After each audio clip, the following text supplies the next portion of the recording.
Remember, Rajdeep, the results in the general election provide the political context for this budget. Will Finance Minister Nirmala Sitharaman be under populist pressure to do more for the Aam Aadmi, more for the middle class? She was very, very careful in the budget before the elections and has been, as far as the track record of this government is concerned.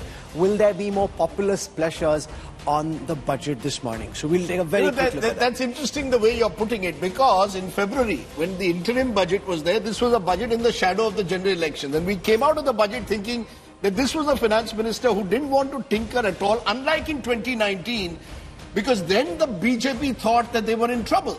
And therefore you needed the Kisan Samman Nidhi, you needed to make proactive welfare measure. This time, the government thought the election was a done deal, let's be honest. So let's not think... The results in the assembly elections in winter lulled the government into economic complacency, where they thought people are loving what's happening and that there is no need for major populist measures. However, the results have now given a new context, and very clearly the effort will be on boosting consumption, trying to revive investment and pushing growth. What are the different tools the finance minister chooses to implement to achieve these triple objectives? To talk about that, let me introduce you to a fantastic panel joining us in the studios. I want to start by introducing Saurav Majumdar, editor at Business Today magazine. Saurav, morning, welcome. Flanking her, we've got Punita Sinha, very sharp equity market analyst. She also is tracking what's happening in the macro economy. Thank you very much, ma'am, for joining us. To my left is Siddharth Zarabi, managing editor at Business Today Television. Siddharth, welcome. And we've got Harsh Madhusudan Gupta, who's a super sharp business analyst and author. So we've got a very good panel to take a very sharp look at the numbers and try and make sense of them in real time for you. And as always, we'll have the budget intelligence dashboard to put this in context using data and analytics of a kind you won't see on any other network television. Yes, Rashid. You know, I must confess, I told this to Saurav before we started the show. It's the one day in a way I dread. Why? Look, the fact is I was an economics graduate, and I've often wondered how did I ever become an economics graduate, because I've struggled over the years to make sense. It's the likes of Siddharth who have guided me to understand what a budget is all about.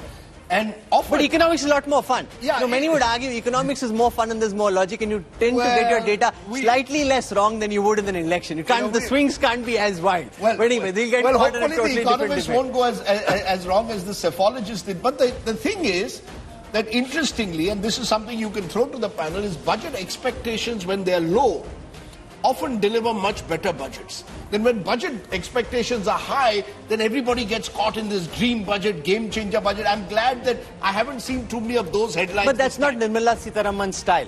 And neither is it the Prime Minister's desire. They want to keep it low-key. Well, which is She's very conservative. Because, you know, there's no reckless spending so far. Would I be right in saying that budget expectations, Siddharth Zarabi, have been kept low consciously this time? Or is it, as Rahul says, the style of Nirmala Sitharaman? Well, that's the style of Prime Minister Narendra Modi. Some of the biggest announcements for the economy have happened outside of budgets. The big corporate tax rate cut in 2019 happened outside of budget. Some of the very massive infrastructure schemes have been outlined and spoken of outside the budget. Demonetization happened outside the budget.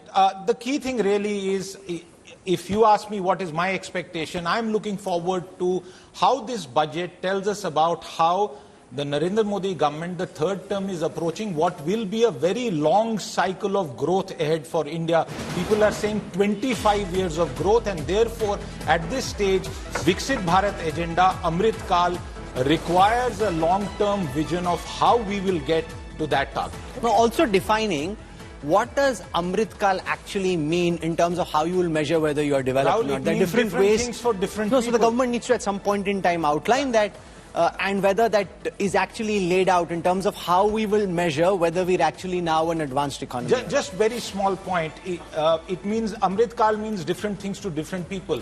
A jobless youth is looking at a different kind of Amrit Kal. 3/4 of India's workforce is in the informal sector. In the last 10 years, without doubt, you go through data, that informal sector has suffered a series of shocks. It has also been helped by the government in response.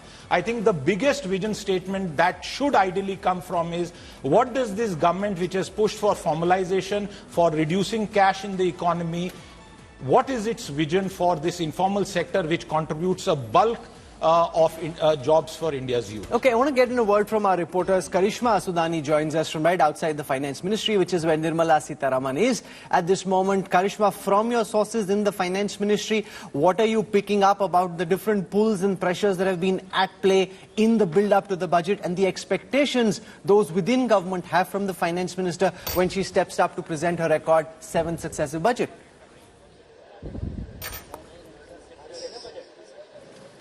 Rahul, continuity is the main idea behind this budget, and this is what the budget makers have been vocal about for the last 5 to 6 years, that they're going to maintain policy continuity along the fiscal consolidation path. If you see the numbers, 5.1% is the fiscal deficit target that they have set.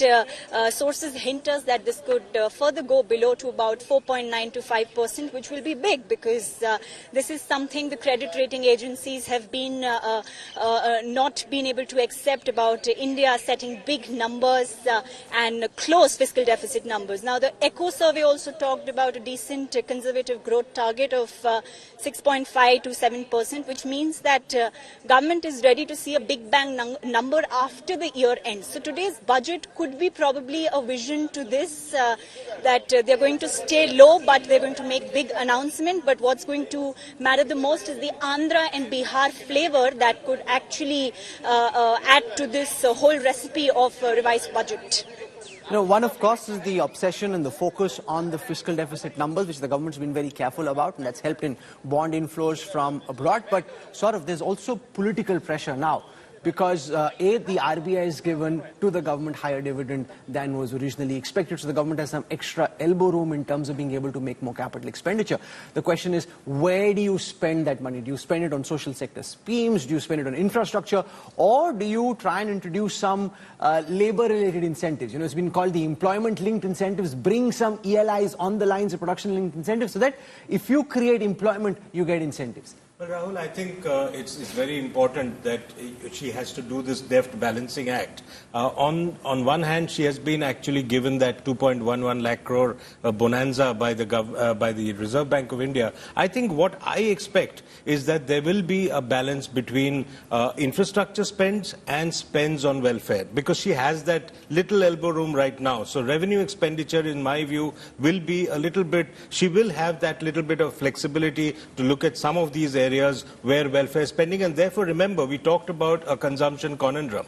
Now the rural distress, the consumption demand has to be pepped up, and if you look at yesterday's, I would say it's a bold economic survey which was put out. They have talked about jobs, they have talked about that whole construct which needs to be done between private sector, government and the states. Everybody together has to be pumping it up. So I think this time she will have a little bit of leeway to look at welfare spending in a bit, which will also, which is aimed at boosting demand and ameliorating the rural distress. Your expectations. What is it that you're looking forward to? Am I right in saying that for once the mood is a little bit more tempered? Well, first of all, if you look historically, they've either been pre-budget rallies and post-market corrections, or pre-budget corrections and post-market rallies. So this time around, I'm noticing a little bit of the pre-budget correction. So market mood is a little tepid. The waiting and watching what more can happen, because there's already been a lot that's been given to the market participants. What is it that they're looking for? No, but can I point something out? Remember, the SEBI chairperson, Madhuri Puri Boch, the RBI, multiple regulators, including the Finance Ministry and in the economic survey, they've spoken of gambling instinct. The fact that a lot of retail investors are participating in speculative trading through derivatives, and this is something the government and regulators now seem to be concerned about. Harsh Madhusudan Gupta, are you concerned that given that everyone's speaking about it, there's now an echo system that can be heard saying this is dangerous, we need to clamp down, 9 out of 10 of these retail investors indulging in speculative trades are losing money, we need to step in and help out. Is that the government's likely instinct, or they'll have a more Gujarati, let them burn their fingers, they'll learn their way, and akal khud tikane aayegi? I'm not sure what's Gujarati about that, but No, but because that's I'll tell you why I'm saying it. That's like more free enterprise, which would be one impulse. One is a Gujarati free enterprise mindset, the other is a nanny mindset, which says no, put laws, put taxes. Those are live pictures of Finance Minister Nirmala Sitharaman out holding the budget papers for the first time, along with the Minister of State for Finance, Pankaj Chaudhary, and her team surrounding her right behind. But please go on and explain. Yes, I think on the FNO derivatives trading side, the issue is more on the short term. For example, weekly options were introduced relatively recently, and most of the increase in volumes is on de facto zero-day expiry. Basically, things which are genuinely close to gambling as opposed to taking a long-term speculative view or a hedging view. So I think the government will try to do something with taxes or regulations, not just in the budget, but SEBI separately on that. However, it must be said that all anxieties, as you said, about any particular instrument should not just be a moral anxiety. It should be an empirical, rigorously defined anxiety about that particular thing. And I think right now consultations are happening. The government is unlikely to do something very draconian, but maybe just tilt the balance using taxes, and SEBI separately might do something on the short term. Sinha, what do you think makes sense? A, if there is some kind of an announcement in the budget, like in the previous instance we saw the government clamp down on cryptocurrencies, to what extent could that temper the enthusiasm we've seen in the markets? Well, first of all, I don't think dealing with options is a finance ministry issue, and they shouldn't really be discussing that in the budget. It's a SEBI regulatory issue. And yes, there is a lot of speculation, and we've seen that in the early days of any markets. In the 90s, Asia, Korea, Taiwan, all of these, it was very commonly known that the women were like becoming day traders. And now we are seeing some of that happen in India. Like everybody, even doctors are now trading and doing their work part-time. So a lot of people are making a lot of money. Or losing money. Or losing money. And FNO, frankly, is different than long-term investing. It's very different. It requires technical market analysis skills that most people are not trained for. So I think more education would be helpful, but clamping down is not the right way to allow free market to operate. So Rajiv Kumar's been involved with the government in the Niti Aayog, understands the thinking within the government as we see these images. Rajiv ji, your best understanding of the government's impulse on this. One is, let them burn their fingers, they will learn their ways, they'll pull back. The other is, no, these youngsters are losing too much money, we must step in and protect them. But Rahul, I can't see how the government can step in and protect them. That's the issue. The budget is not an instrument to do that at all. There's no way to do that. So what you need to do is what the economic survey is doing already, which is to sound out these warnings. To get, as Punita said, to get the education going. And education is not necessarily in classrooms. Education is about leading economists and policymakers saying that retail investment is about long-term holdings and FNO is not your option, and that's enough. The interesting thing is you've got Subhash Garg there, who's been involved in multiple budget-making exercises. He's shaking his head vigorously and disagreeing with the conversation so far. Yes? The government is very much against the instinctive gambling and the gaming kind of thing. You saw how the government dealt with the online gaming and the real money game. What is happening in the FNO market now is very close to that gaming which is going on. And the government, how did the government dealt with it, the online gaming? By tweaking the tax regime. They made that every stake you play is taxable and raise the tax rates. Online, the FNO has one of the lowest taxation rates currently. If the government wants to actually bust this, it can very easily do by bringing an appropriate tax regime. Okay, so what we'll do is... Rahul, yes. A transaction tax is not the best tax in the world. The security transactions tax has been imposed. You can raise it a wee bit if you like. But there is no way that you can stop or prevent people trading by that marginal play on that security transaction tax. This is...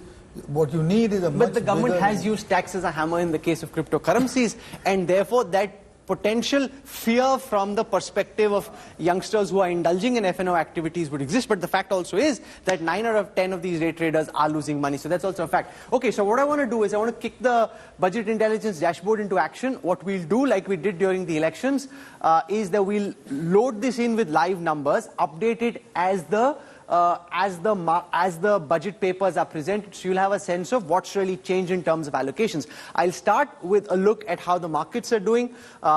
they've been at record highs, and there's been a build-up which is sustained, leading to questions, Punita, about whether the markets now are overpriced and whether, because of the current price-earning ratios, we're heading towards a scenario where some kind of correction is only inevitable. The stock markets have run way more than what the logical prices would be. Well, definitely the market valuations in India have been high now for over a year. So it's not like anything to do with the budget. In fact, there's been a little bit more of a tempering in the mood after the elections. And also what is happening in the global markets. What's happening in the US is preoccupying a lot of investors with what's happening in the presidential election. So it is not just India specific, but globally there has been a little bit of pullback from the really overly optimistic market scenario that we've had last year. I think the earnings have come in pretty